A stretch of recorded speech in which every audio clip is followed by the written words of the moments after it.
Hello and welcome to the On the Couch podcast, the podcast that gives you the view from the therapist chair. I'm your host, John Dennis, a licensed professional counselor.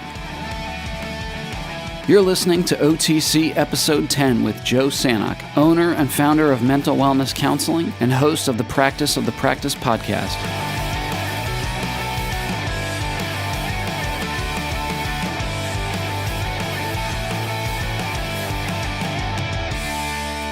Well, good morning. Glad to be back in front of the microphone talking to you all. Today's guest is a huge milestone for me. Not only is it episode 10 on our podcast, but Joe Sanok is a personal hero and mentor of mine that I look up to and have learned just so much from in the past year and a half. If you're not familiar with Joe Sanok and the Practice podcast or the Hapitalist podcast, I would highly recommend that you guys check that out. You really need to take a listen to what he is sharing with people. Joe Sanok is a speaker, mental health counselor, business consultant, and podcaster. He has the number one podcast for counselors, the Practice podcast, with interviews with Pat Flynn, John Lee Dumas, Chris Ducker, Rob Bell, Glennon Doyle Melton, and Lewis Howes. Joe is a rising star in the speaking world. He is a writer for Psych Central, has been featured on the Huffington Post, Forbes, Good Magazine, Reader's Digest, Bustle, and Yahoo News. He is a keynote speaker, author of 5 books, and is a top consultant. In today's episode, I get to have a conversation with Joe about aha moments and actually slowing down in order to make yourself more productive and more creative. And I know that's a concept that a lot of people struggle with, myself included, just the idea of like, wait a minute, taking a break, slowing down, it's actually going to somehow make me more productive. And that's why I'm super amped just to have Joe on and hear a little bit about what he's been putting out there and teaching people.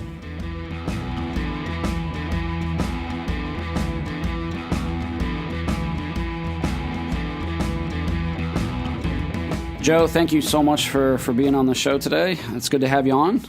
Yeah, thanks a lot, John. I appreciate you having me. Definitely. Glad we were able to make it work. So, yeah, I always kind of start off with, just sort of go over your backstory. How did you get into counseling, consulting, podcasting? Yeah, I remember writing a, quote, paper in second grade about wanting to be a psychologist, and I had to figure out how to spell a psychologist at the time. My dad, he was a school psychologist, PhD level, and he had a private practice, and so I saw some freedom within that where it wasn't kind of your typical job. And I did some kind of job shadowing when I was in probably middle school, of course, with confidentiality. A lot of that was spent kind of sitting outside of an office, just reading a magazine as a kid. Yep. But I knew that there was something about helping people that was attractive to me. And when I was in undergrad and grad school, I did my majors in psychology and comparative religion and was really interested in how just people's worldviews develop beyond just kind of the psychological Psych 101, but I was really interested in kind of world religions and ethics and just how that all interacted, and had some unique experiences that I think gave me a broader vision of the world, hanging out with a voodoo priest in Haiti, or staying at a monastery in Nepal, or, hiking Machu Picchu, and like really pushing myself to experience like, what does history have to tell us about being human? And then when I went through grad school, I realized that being a school psychologist, or kind of doing what my father had done, even though that had piqued my interest, it really wasn't the direction I wanted to go. And so almost everything that I wrote when it came to papers or anything in grad school was around wilderness therapy.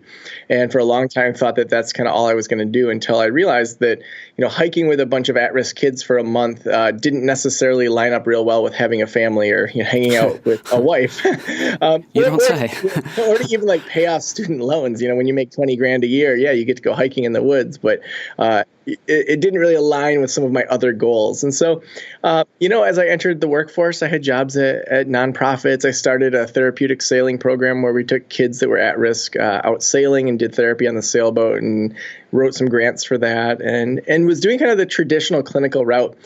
And I got this job as a foster care supervisor and started a counseling practice on the side, really to just pay off student loans. We had done the kind of Dave Ramsey debt-free thing and wanted to pay down loans as fast as we could and just kind of move on with our life beyond debt. Did you go down to do the scream?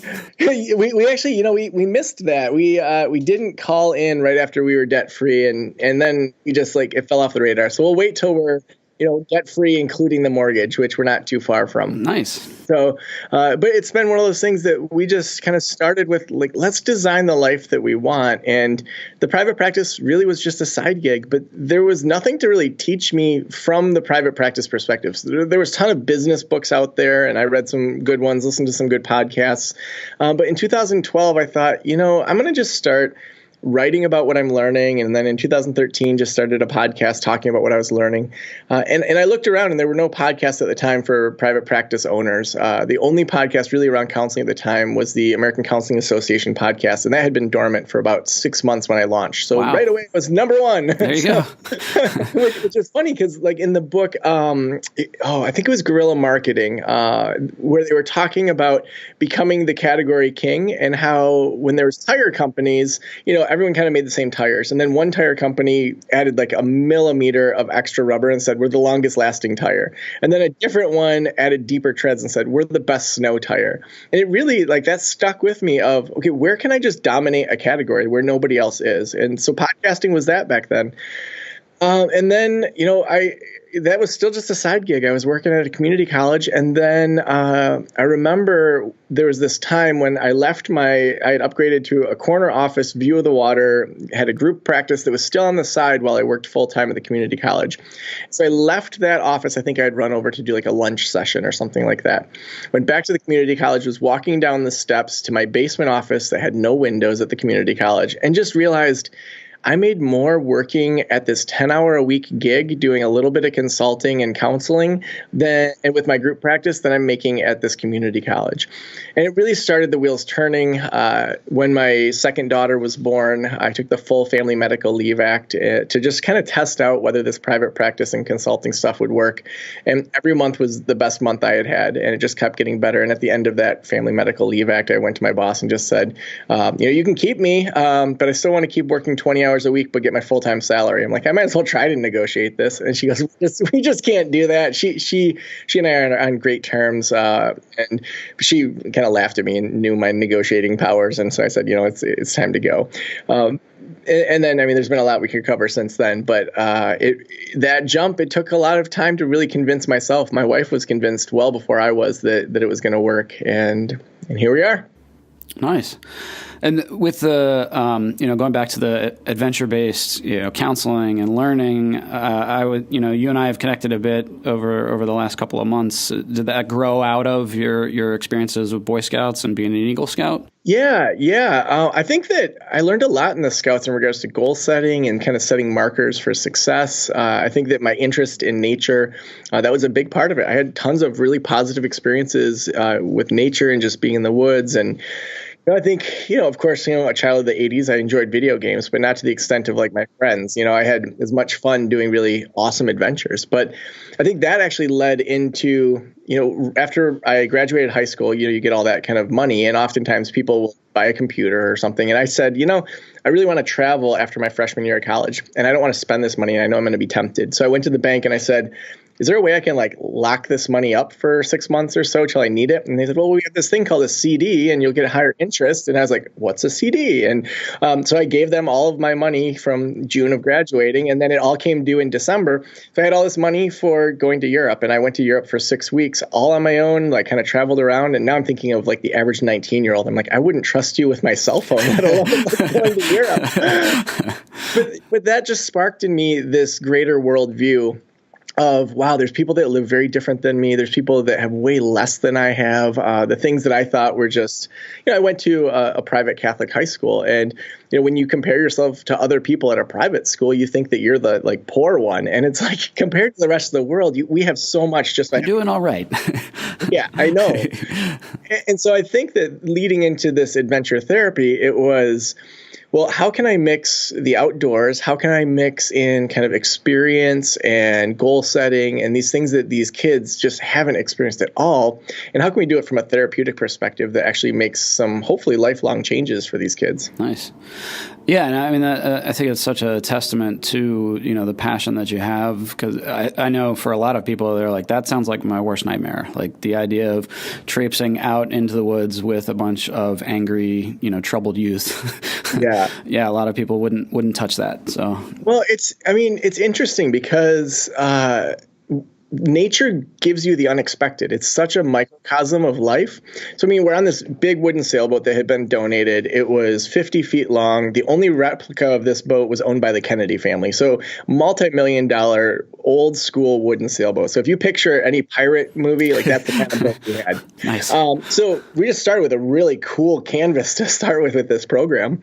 And, to then say, well, like, what are we going to do? We can't just put these kids who have never sailed out on the sailboat. And so the first morning we started with a lot of team building activities, just kind of icebreakers that then move into them having to work together with the goal of getting them really pissed off at each other. And I'd rather have them be mad on land where they can't really do a whole lot of damage versus be on this big sailboat where they can throw people overboard. They can grab a rope. There's so many things that could go wrong. We never had a incident, even despite these kids being kids who got in trouble for stealing cars or arson or all these other crazy things. We started with the assumption you, by the end of this week, are going to be able to sail this boat on your own. And every day you need to move towards that. And if you're not, you're just, we just start with the expectation that you're good.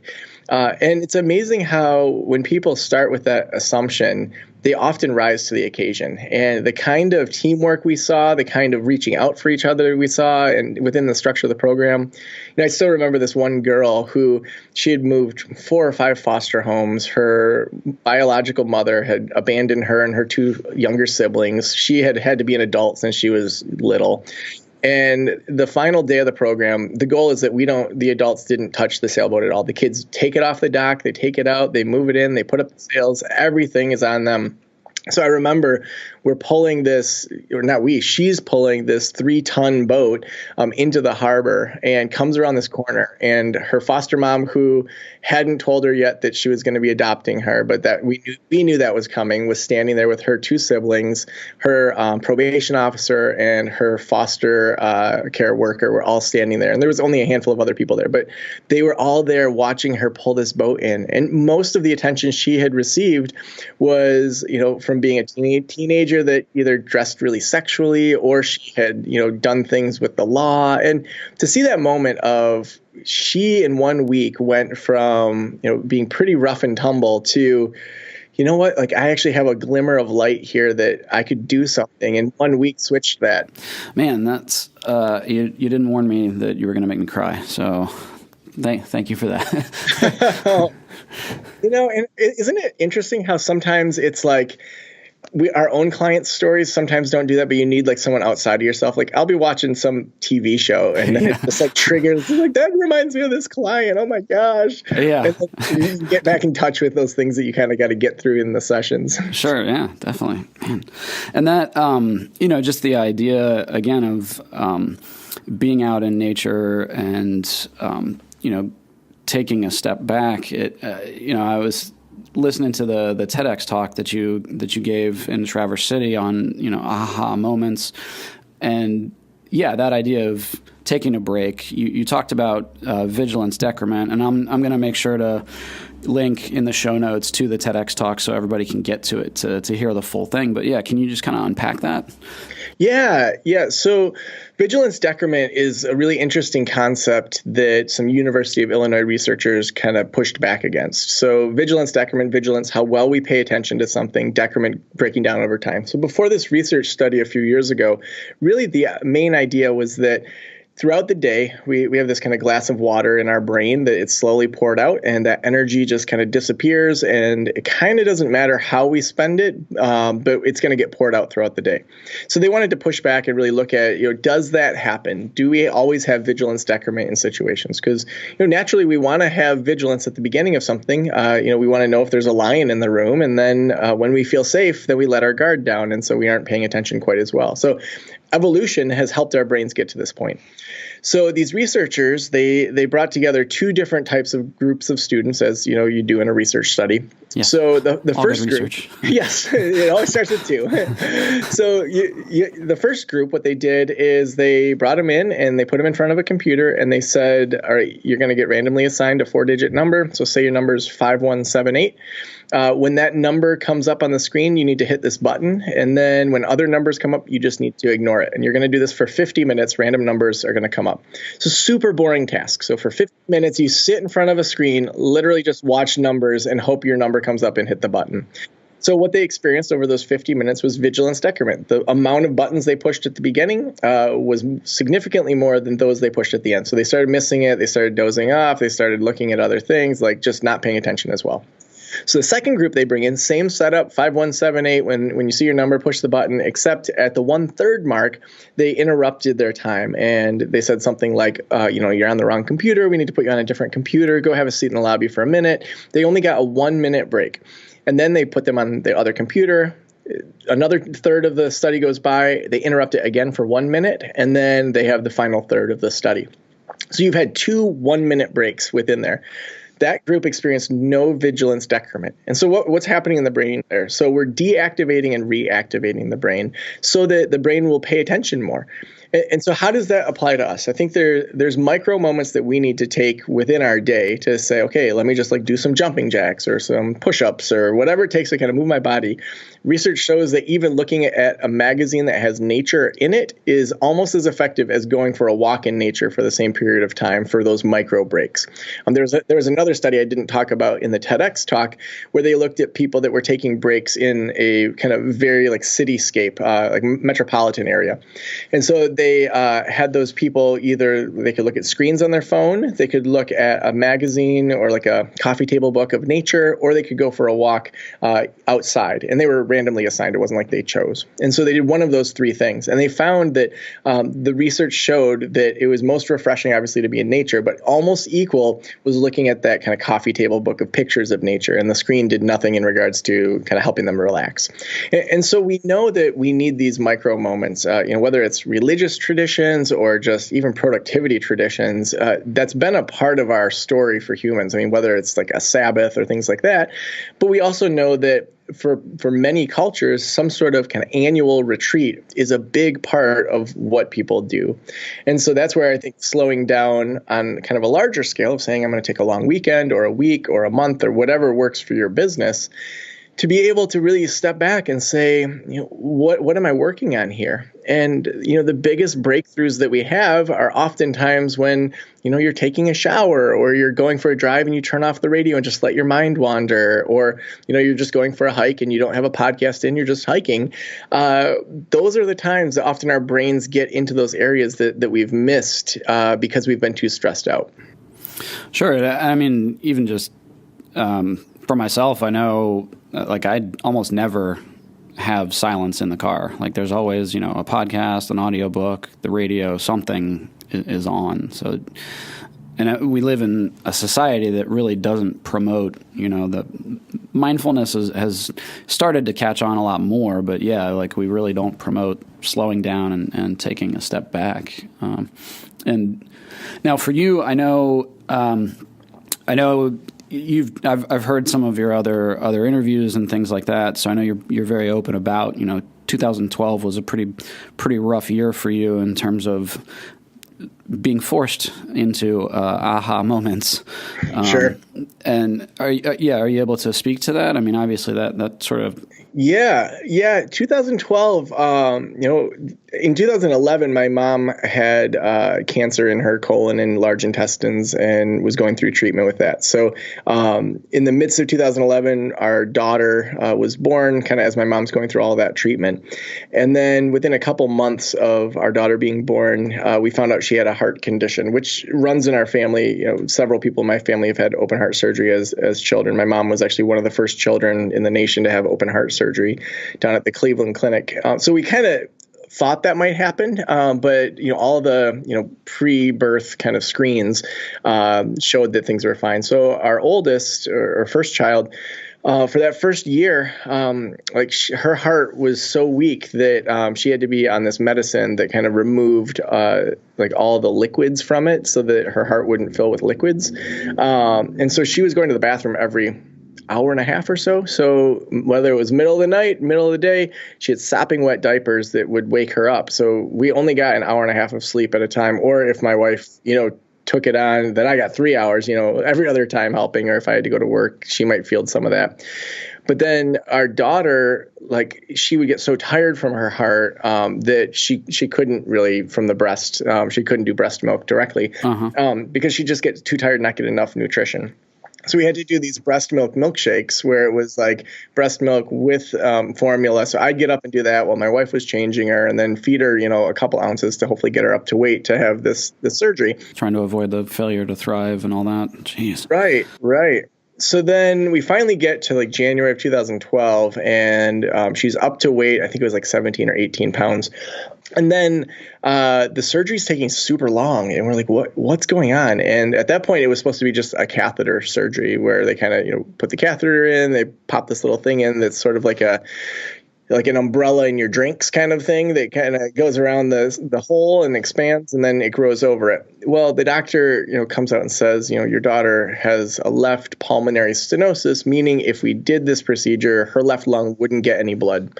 And so he's like, obviously, we're not going to do that. So she needs full-on open heart surgery. So then fast forward to May, we get her up to a new weight. We thought we were done with this in January.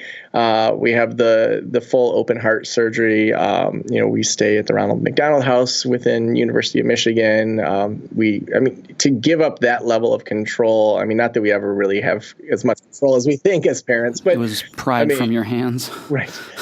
Right. And so, to watch this 11-month-old little puffy kid, that's so swollen, slowly kind of come back to who she was. Things worked out great with her. Her heart's great now. So then a couple weeks later, after we get the all clear for her, I was diagnosed with thyroid cancer. And it's then like a horrible 1, 2, 3 punch. It was, so September, we go down to Texas and kind of start meeting with the doctors and had done a bunch of research on the best thyroid surgeons. And it was luckily in network. And announced to our family that we're pregnant. And then in November, I have this surgery. But in the midst of that, my wife has a miscarriage. And it's just Jeez. So much in that year. But, when I was in the midst of that, 2012 was also when I launched Practice the Practice. And so you did all that during this? I did. Oh, you need your head examined. I know, seriously.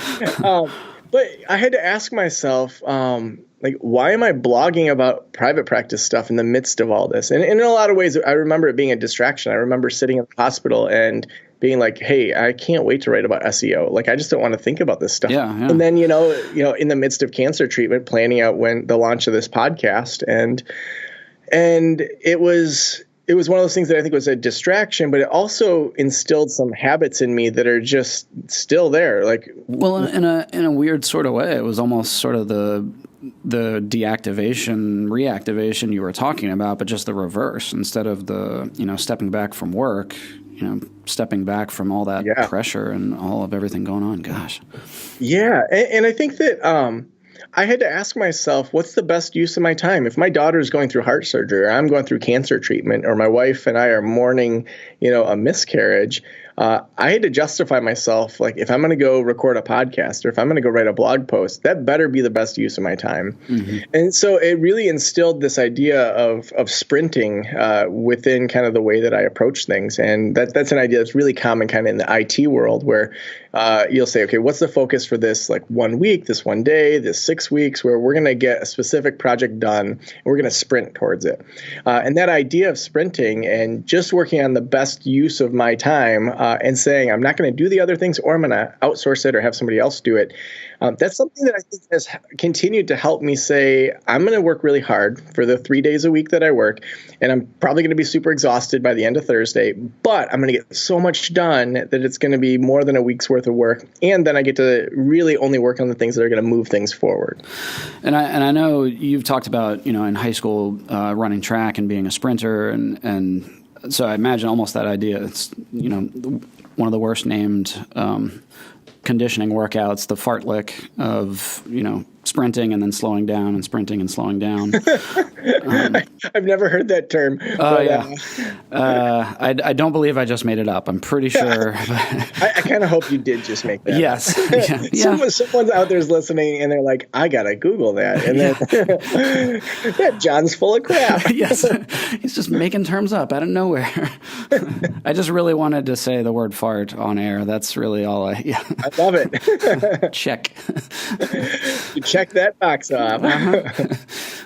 So, for the clients, like mental health clients, but also consultants, what have you found in your personal life to be the most effective ways to deactivate? Yeah, I think the big thing for me personally is if I don't put it in my schedule, it usually doesn't happen. And so I have it repeating every single week when I want to be out of the office. And so, my goal is that, I drop off my daughters at school, and then I'm usually into the office by 8:30 or so, assuming morning routine goes well with the kids. And then I want to try to be home by 4 so that I can be around before dinner. It's amazing what the extra hour of leaving at 4 versus leaving at 5 does, where, to just be around. And like yesterday, we went sledding for like 45 minutes and, to just have fun playing with the neighbor kids. And so if I put that when I'm out in my calendar, a couple months ago, I was like, I need to be working out more. And I looked at my schedule and said, well, I can do it on Monday and Friday, but I'd like to do some during the week too. and I, looked ahead a couple months, and, yesterday, I always look at my calendar the night before. And so let's see, that would have been on Tuesday night. I looked and saw that on Wednesday morning, I'd blocked out workout for an hour and a half. And I was like, I didn't even realize I had put that in there. But it's like, if I'm going to block out time and not work on my business and not work on consulting and say no to podcast interviews because I put in blocked out workout, like I better show up for myself. And so to me, that whole idea of life blocking and saying, what do I want my week to look like? And then how do I make sure that my business and the way I approach it supports that life it has been the most helpful for me to really figure out how do I design that kind of life that I want while still making the kind of money and the influence and all of that as well. You're listening to OTC Episode 10 with Joe Sanok. We'll be right back after a quick word from our sponsor.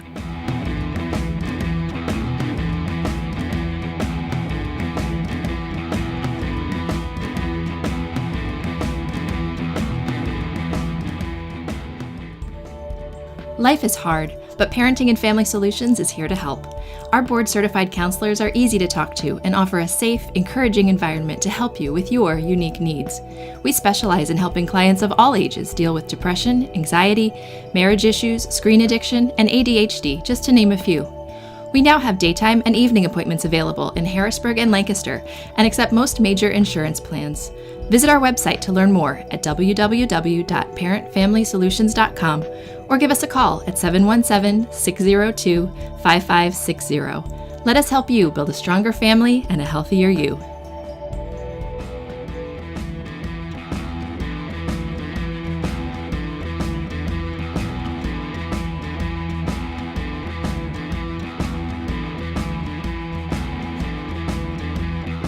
You've interviewed a lot of the thought leaders in especially in the counseling space, but podcasting and a bunch of different areas.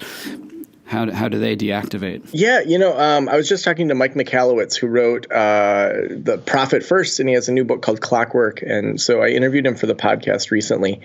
And one of his big concepts is, can you take 4 weeks off without your business falling apart? And for most counselors, they've not created a business as much as they've given themselves a job. And so in giving yourself a job, you still have to show up to get paid. So I come in for counseling, I get X number of dollars per session, and then that, minus my expenses is what I take home. I've given myself a job and I make 30 or 40 or 50 or $200,000 a year, whatever it is. So that's one model. But a more effective model is, if you want to kind of do more lifestyle design, is to say, well, how do I create some multiple streams of income here? And that's, I mean, a lot of what we teach with Practice to Practice. You know, you can look at subleasing your office. You can look at bringing in 1099s or W-2s to have extra clinicians within your office. You can do that on a small scale or a large scale. You can create e-courses or podcasts or do consulting with businesses. There's all these other things that you can do that will help you level up financially, and also level up regarding your time. Because as long as you're in the, like, I'm going to be, in my office and be seeing people on the couch, that's fine. That makes the money and probably gives you a lifestyle that is better than, a nonprofit or CMH or other jobs. But those kind of big ideas is where I see from talking to thought leaders where they really are able to scale up.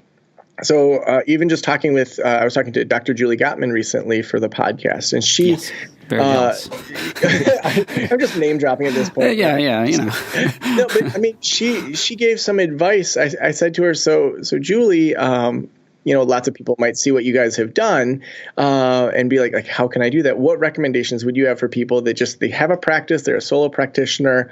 Like, what should they do to level up? Because it's one thing to be the Gottmans. Like, I mean, come on. But it's like, what about people like you and me, John? Like, what do we do if we want to level up?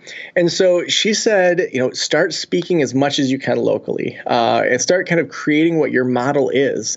And it's amazing to see how when you start to notice what you're talking about frequently in your clinical sessions and with your friends, that your model starts to come together. This guy, Kelly Flanagan, he's a clinician down in the Chicago area. He wrote this book, Lovable, and now does a ton of public speaking. And he was telling me that one of his clients said to him, the stuff you're teaching, you reach maybe 30 people a week, in your clinical sessions. You need to go broader than that. This is really important. And it was actually his client saying to him, like, your true self needs to be out in the world more. And so most of the ideas that we have, the world really, really needs. When you look at statistically, in the United States, about 8.9% of people have a master's degree. So if you're in a room of 100 average Americans, that means there's probably about 8 or 9 of you that have a master's degree or higher. Now, if we look at those 9 people, what are the odds that there's going to be another clinician, another mental health worker, another MFT, LPC, social worker? There's probably going to be an attorney. There's probably going to be a medical doctor, all sorts of other fields have a master's or doctorate. So in any given situation, you're probably the smartest person around mental health. And that's not even including your specialties. If you are trained in EMDR or in, Gottman level 2 or something like that. So we as a field have very small egos, which is good for a therapist to have a small ego. And we have a huge skill set, whereas most of the world has a really large ego and very small skill set. And so I would argue that we really need to be out there more. We know that a quarter of U.S. citizens right now are listening to podcasts at least once a month. Every single clinical issue could have a podcast and doesn't. And so there's still immense opportunity around just podcasting, let alone other things that can go beyond the office. And I think, that idea of, like you were saying, really focusing on, okay, is this the best use of my time? What do I want to put out there? And moving into that, sort of the sprinting idea, but that allows you also then the time to step back and deactivate. In terms of mental health clients, or I know both you and I are Gottman level 2 clinicians, like the couples you may work with, what advice do you give them in terms of, trying to step back and deactivate? I know you've talked before about meditation and different things like that. Yeah, I think our biggest aha moments, there's really kind of 3 myths that are out there around where aha moments come, and whether that's our clients or for us as clinicians. If we can understand these myths and then really see the truths behind them, that really helps us make progress in our life. And that looks different for each client and for kind of each clinician. But the first one is that we really need to hustle and run full tilt all the time. And so this idea that even you said earlier about, in the car, car having podcasts on all the time or listening to things. That's awesome. You're learning that much, but we also need that space to slow down. So I would say the truth is our biggest aha moments come, those sparks of innovation, when we slow down, whether that's on a small level, just kind of small minutes here and there, or on a larger level of saying, I'm going to just, learn to meditate, or I'm going to, do a personal retreat for a day or two. That's where, at Slow Down School, there was one lady that she had some ideas about a consulting business, and we had slowed down for 2 days. We went for hikes. We hung out on the beach and, brought in a massage therapist, a Thai body worker, a yoga teacher. So for 2 days, they've been completely taken care of, just relaxing. And then on Wednesday of that week, we do these sprints where they're 20-minute sprints that you define what your goal is going to be. You talk to somebody else about it. Then you do the sprint, and then you report out on what happened. So this lady, she had been thinking through her consulting business idea. And in her 20 minutes, she figured out the name of her practice for her consulting. She had bought the URL, and she sketched out the entire kind of modality, like the 5-point modality, in 20 minutes. Most people will take weeks, if not months, just to name something, let alone buy the URL and create it. So, that's what happens, is that when you slow down, you actually can speed up. But the slowing down is just kind of allowing your brain to think differently. Sure. The second myth, I would say, is that we think that aha moments or new ideas need to be brand new, that they need to be something that's completely out of the blue. But I would argue that kind of the best ideas are oftentimes linking together current good ideas. You even look at Uber when that launched, 2 guys going to a conference in Paris, and they're tech guys that were also kind of entrepreneurial. They're standing outside in terrible weather waiting for a taxi saying, this is ridiculous. Like, why are we, we have smartphones, there's on-demand video. Why can't we have on-demand taxis? And so they bought Uber Taxi, and at the same time, Lyft was kind of thinking the same thing. Well, and then you look now in most large cities, there's these little motorized scooters called Limes or Birds. And these are things that are kind of on-demand scooters. You ride it to the coffee shop. You then kind of unswipe it. You leave it there. Someone else picks it up and uses it. Bike share. So, yeah, it's not a new idea, but it's a new application. Mm-hmm. And so that takes the pressure off of saying, well, where are there great ideas, and how could I connect that in a new way? And then the third myth, I would say, is it kind of goes back to that whole idea of, we're not good enough. We don't have anything to say. In reality, we have so much to say, and we don't say it. We need to be out there in the world and go beyond just kind of the clients that we're seeing in our office. And yeah, you started to talk about Slow Down School. Are you able to say, when the next one is, where it's going to be? Yeah. Yeah, so we've decided that Slow Down School, we're always going to do it here in northern Michigan. And so we had examined whether we wanted to change it to somewhere else. But in talking to the people, the Slow Down Schoolers that came the last 2 years. Like Lancaster, Pennsylvania.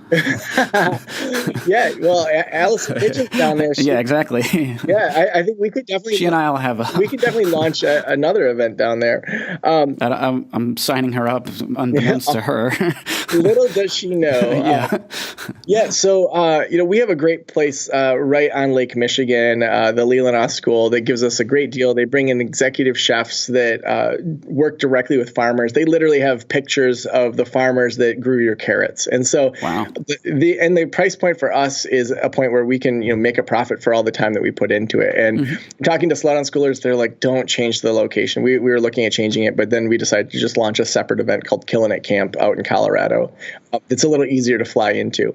I have dreams of snowboarding at Winter Park or Breckenridge, and then going to just snowboard on down to Killin' It Camp. There you go.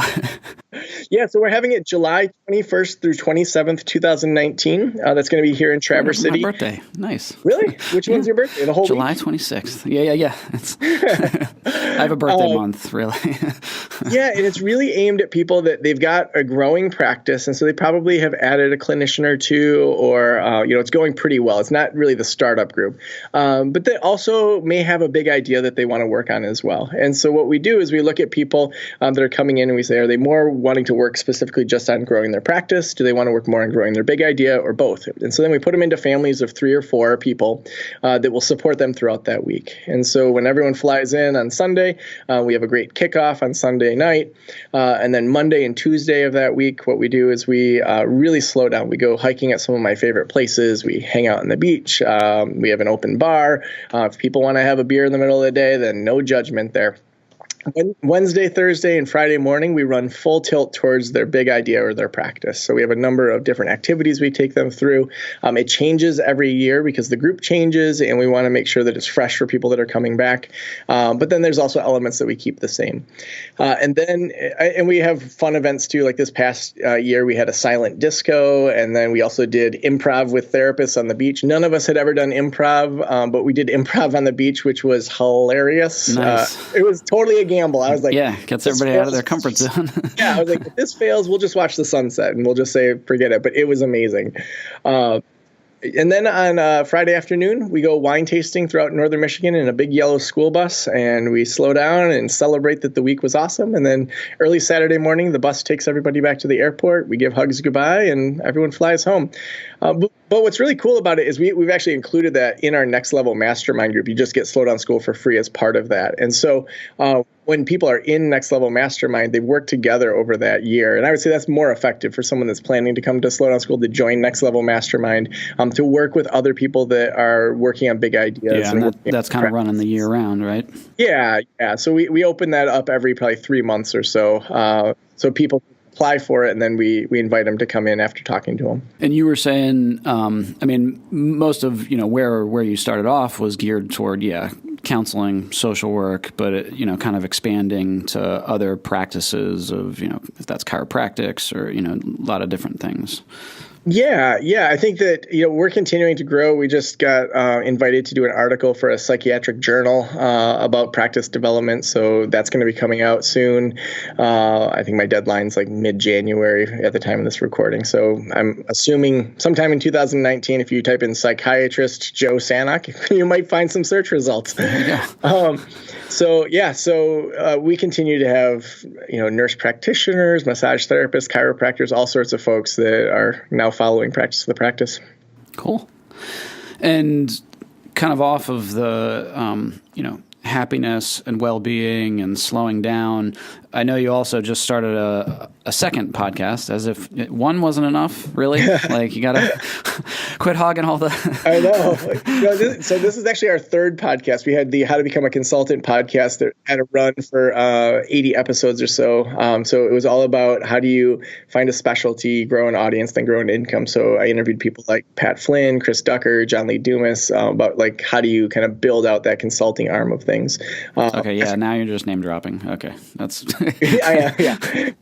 We had 80 episodes of that, and then it's funny. The last episode, I'm like, I'm going to go on break for a month and just kind of reconvene, see if I want to keep doing this podcast. And then that was the last episode. Nice. You did the Chris Carrabba dashboard confessional. Nice. Yes, exactly. Good. Look at that. Oh man, that just brought back a flood of memories. Oh yeah. We'll have to talk music either afterward or off air, or yeah, sounds good. So we launched. My friend Pete and I. Pete owns a local brewery, and he had this really kind of interesting way of viewing the world. I know, seriously. Like every time we meet, he's like, "You want a beer?" I'm like, "Yeah, this is dangerous, man." No, the 2-pound sledge IPA is amazing. Okay.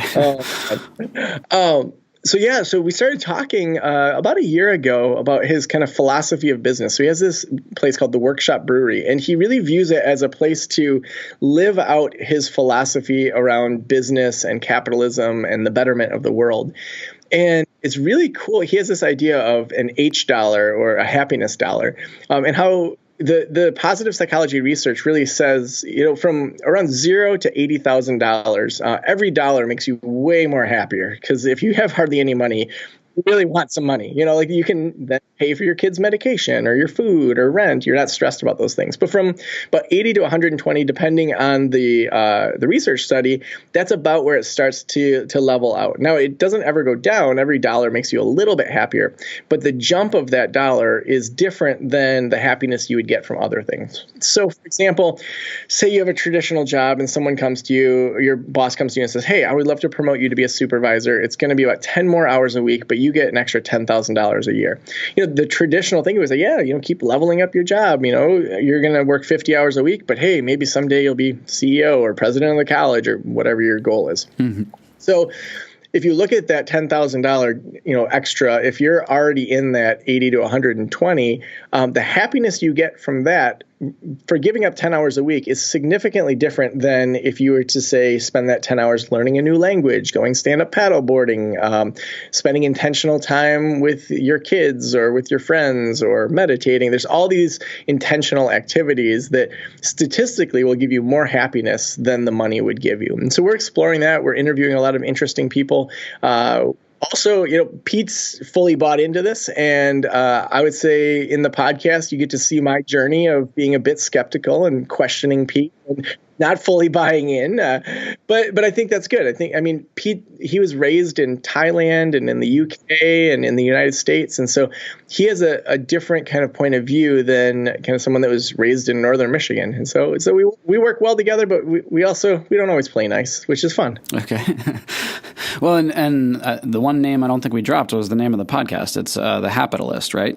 Yeah, Hapitalist. So HAPP. So it's like capitalist, but Hapitalist. Awesome. So yeah, to sort of wind things down, I'll steal your usual question. Sort of the magical therapist. If you were talking to everybody about slowing down, creating aha moments, what advice would you give? Yeah, I would go back to those three myths because I think they're so common in our field that we feel like, especially when you're first starting out, you want to kill it. You want to run after things. And I get that. That's necessary. But view them as a sprint, because as soon as they become the habit that's the way you run your business, it's very hard to undo that. You want to try to avoid having those things that are kind of monsters you have to keep feeding. You want to try to automate things so that you can pare down the amount of hours that you're working. And so the things to get from $0 to $100,000, it's usually wearing a lot of hats. But at a certain point, you need to start taking those hats off and outsourcing through people or through systems. So I would want people to start there. I would say, even if you feel like your practice isn't where you want it to be, taking time to reflect, even quarterly, to say, I'm going to schedule a half a day to go to my favorite coffee shop or to go for a walk somewhere or to take time away. Don't just go to your office and sit around there, because you'll get sucked into work. But I think that's going to be where you then have these aha moments that will really kind of push you to think kind of to that next level. The question from The One Thing, the book that Gary Keller and Jay Papasan wrote, that I just love is, what's the one thing that if you achieved it would make everything else easier? Just that idea of, hey, like this coming year, if this was clicking along well, would things be easier for you? If so, work on that. Like, don't work on all those other fires you're putting out. Give your bad energy to those fires. Put your best energy into those things that actually move the needle forward. Sure. Yeah, that's awesome. I like that idea. I hesitate to even ask, like, what projects are you working on for 2019? Because I know you're doing a lot with keynote speaking. You just did one in Illinois, I think, and yeah, give like 2 or 3 maybe. Yeah, I'd say the 2. So I always try to make sure the things we already have going are pretty much on cruise control before I bring on new projects. And then the way I decide on what new projects to work on is, what are things that seem innovative for our field or disruptive? Because I feel like there's a lot that can change and be improved within the field of private practice. So that's kind of the lens that I decide. So the 2 big things that we have going on with Practice of the Practice for this coming year is we're launching a magazine, a printed magazine that we're mailing out to people that they can read while they're pooping or while they're sitting around or whatever, There's just no good magazines that are for therapists in private practice. There's ones that are out there that national organizations put out, but they look clip arty. Psychology Today has a great looking magazine, but it's, more pop psychology. It's not specifically for private practice. So we're putting that out. That's right. You and Sam are going to do beautiful work. So yeah, I just got the kind of last version of it, and I am just blown away by Sam. I mean, there's so many great articles. We've got articles from Allison Pigeon and John Clark and all sorts of just awesome people that are just doing great work kind of in our field. And so we're launching that, and we hope that to be something that we do on a regular basis. The first one we're giving away free, so depending on when this goes out, if you want to sign up for that or for our next one, practicethepractice.com/magazine. At this point, we're just funding it and sending it out to people. We view it as a way to just kind of help the field and to get the word out. The other thing we're doing is Killing It Camp, which is a new conference that's aimed at people that are starting and growing a practice and that are mostly in that kind of $0 to $100,000 range. First phase. Yeah.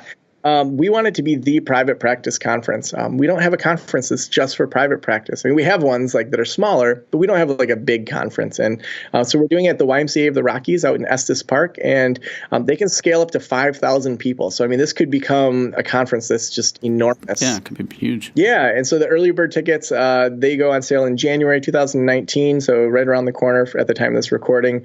They're $650, which includes all the food and lodging. The only thing it doesn't cover is your transportation to get there. So once you're there, unless you want to buy some swag or extra drink tickets, you're pretty much covered. And so we wanted to make it super reasonable. I mean, that's about the price of what like ACA charges, and your hotel and food isn't included in that. So our goal is to create a conference that brings together like-minded private practitioners that can create friendships and really kill it in private practice. Awesome, man.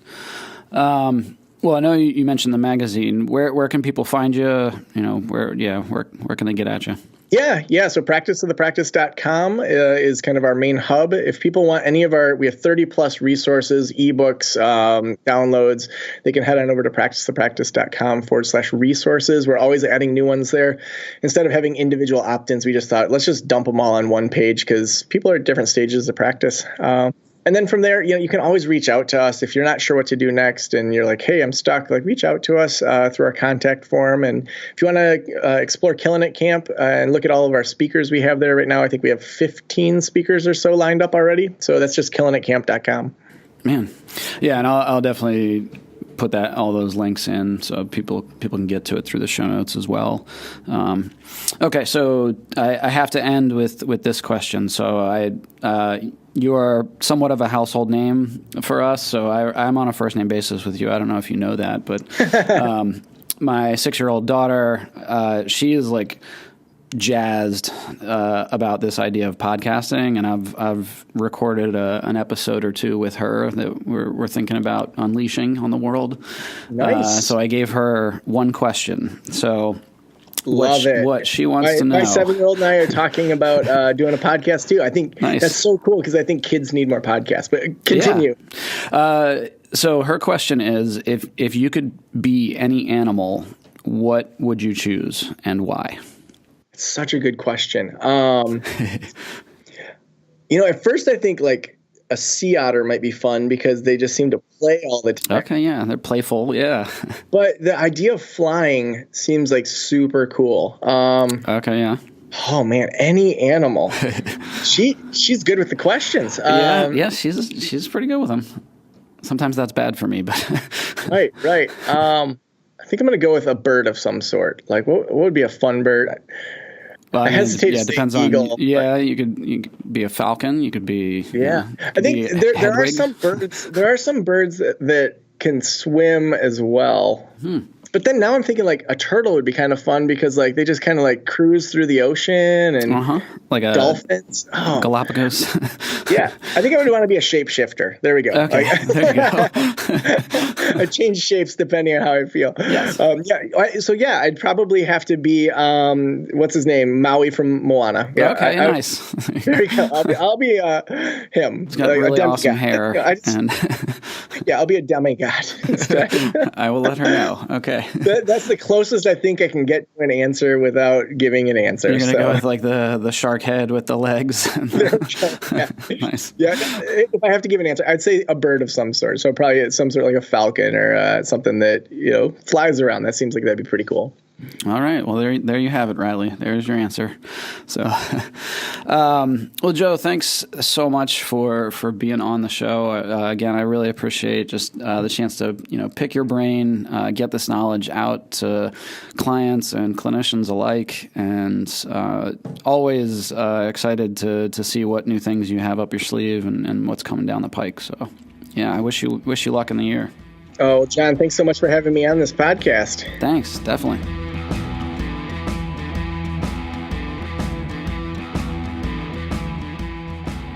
So there you have it.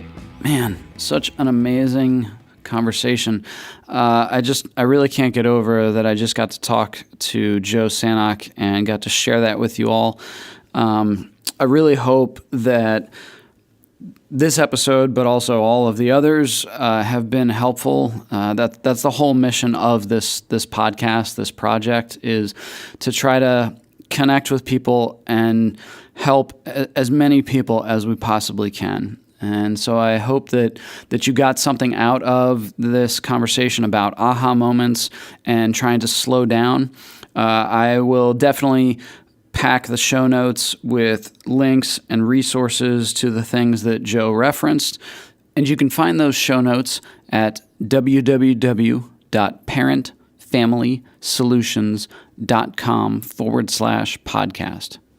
And for myself, when I'm working with clients, one of the first things that I have them do is just to write down a list of what are the stress producers in your life and what are the stress relievers.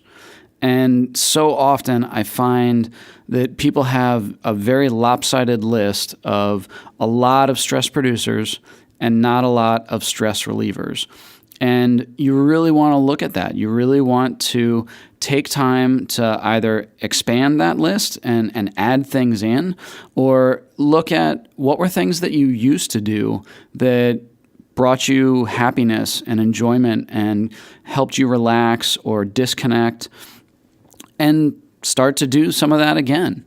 And sometimes it's also finding things that, okay, maybe I haven't tried before, but maybe I've been interested or I've always wanted to, and go out and get involved in some of those things. But just the idea of, putting some thought into it, putting some effort into taking a break, stepping back, and it'll get you more, space and mental and emotional distance from the daily grind and everything that we have to go through.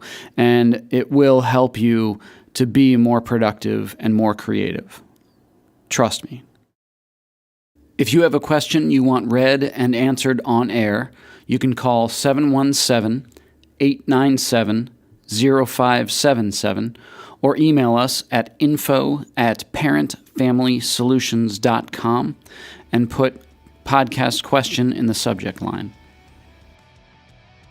And thanks, as always, for stopping by the podcast to check us out. Here's looking at you, kid. If you liked what you've heard on the podcast, please be sure to subscribe and review wherever you're catching this podcast at. You can check out any links and resources on our detailed show notes or other episodes that have been archived at www.parentfamilysolutions.com/podcast.